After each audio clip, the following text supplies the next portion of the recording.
coming. Butler hit it. So he breaks up the play. It's still not on the ground. It's still not on the ground. It's still, well, look at that. That's crazy, yo. That's crazy, yo. What's really crazy is that Malcolm Butler was even on the field at this stage of Super Bowl 49. They benched 25. They benched 2. 21 in. In the second half, the rookie free agent from West Alabama, who had no interceptions and 4 passes defended during the regular season, replaced nickel corner Kyle Arrington. You know, I think Kyle's a streaky player. You know, when he gets going good, he can really be good, like in Baltimore and covering, you know, T.Y. Hilton. And then sometimes when they catch a couple on him, then he just doesn't play his technique, maybe overthinks it a little bit, sometimes plays a little conservative. The Patriots cannot cover him. He can't guard you. He can't guard you. They don't got an answer. The answer was to move Brandon Browner into coverage on number 13, Chris Matthews, who caught just 1 pass for 9 yards after the change. Malcolm came in and basically covered Kearse for most of the second half. We knew they were going to come after him, which they did right away. 3rd and 2 from the New England 47. Here comes the rub. There's Malcolm. You know, it's 3rd and 2. There's the rub. We're beat, and now he's trailing. They're going to go at him right now. You know, just a great execution, great job of coming through. Pulls the arm right there. You know, brings the other arm around and makes sure the ball's out. Butler made another big play on Seattle's final drive. Can you imagine what this rookie's thinking? And he could not have played this better. But none of his heroics seemed to matter after Kearse's catch.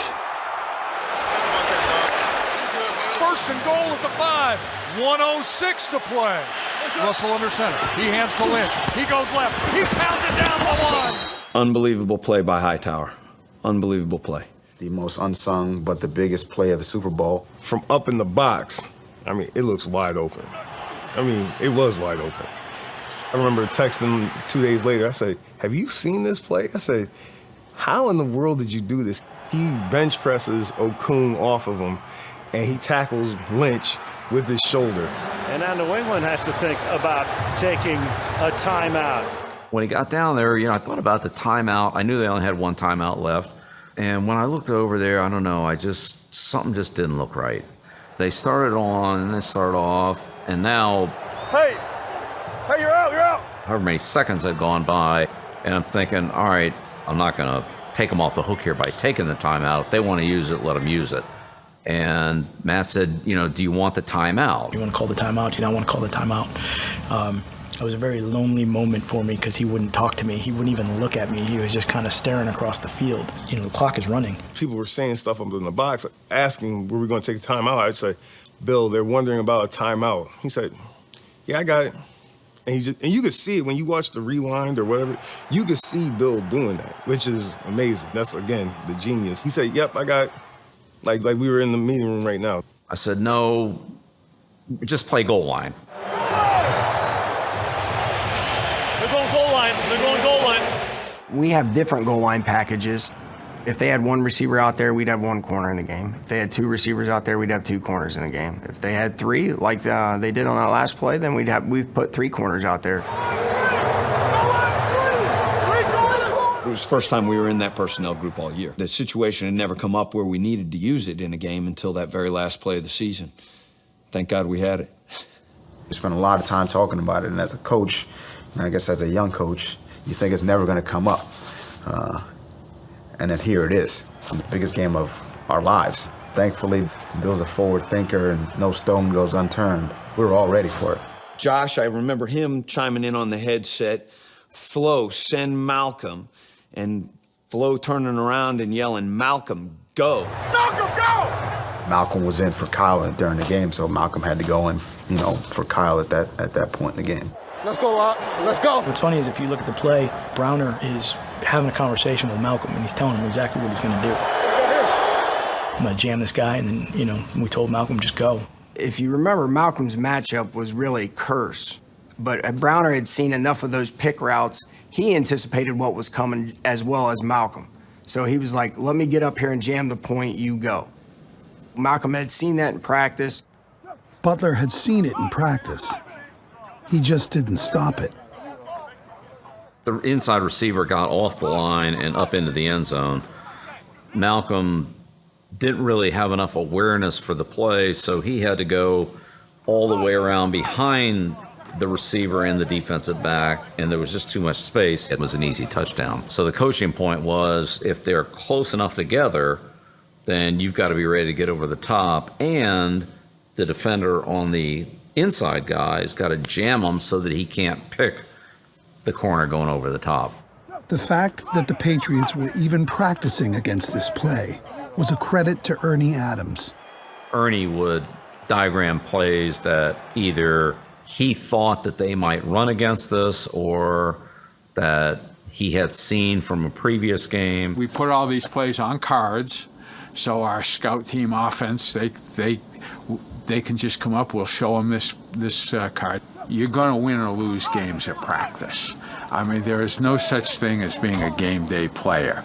You see situations come up on the practice field, you've worked on it, you know what it takes. When it comes up in the game, because you're trained, you're seasoned, you've seen it, you react to make the play.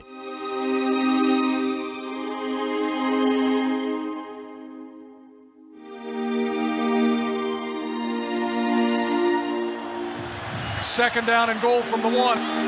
Seattle down 4, but on the verge of the lead. And it's intercepted! Intercepted by Malcolm Butler! What happened? Overlapped it, undercut the route. He saw the pick play coming. He did his homework, and he fired his shot and made the play of the year. Browner really had a lot to do with that play because he jammed the inside receiver and never got off the line of scrimmage, and Malcolm anticipated the play that he didn't anticipate as well in practice. I wish I could say that everything we did worked out as well as that. Obviously it doesn't, but we do try to make sure we're ready for anything that's going to come up on a Sunday. So much work went into that. I mean, I can't tell you how many guys got that same route. Jamie had it twice in practice. Chung had it about 2 times in practice. Malcolm had it twice. We went through it with everybody. Matt Patricia's in the middle of it, kind of doesn't know what's going on, is somewhere in disbelief to concerned that it isn't real and is screaming, "We're all right? We good? We're good, right? We're good." I'm like, "Yeah, Matt, we're good, man. We're good." He caught it. He caught it. I had to gather myself. I didn't want to have a heart attack out there, but I tell you what, it was awesome. Just flat out awesome. It was a feeling unlike any I've ever had, I can tell you that. You're not going to have that feeling that many times in life in general. And I remember turning around and I saw Tom's face. He looked like a child. Oh my God! We did it, John! We did it! Oh, that's awesome, man! I love it! I know how hard he works and how much time he puts in. To see him respond and react like that was worth it. That was awesome. To see those guys come through and make a play like that in that situation, in as much stress and pressure as you can possibly imagine, I mean, I don't think you really could be any prouder. They were denied perfection 7 years ago. They're going to cap the 2014 season with a perfect ending.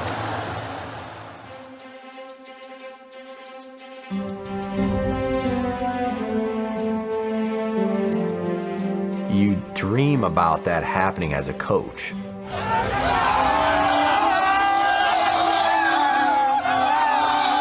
To actually realize it was happening is surreal.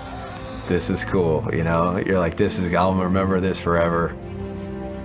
I told the defense back in training camp, I described to them what I felt the first time I held the Lombardi Trophy.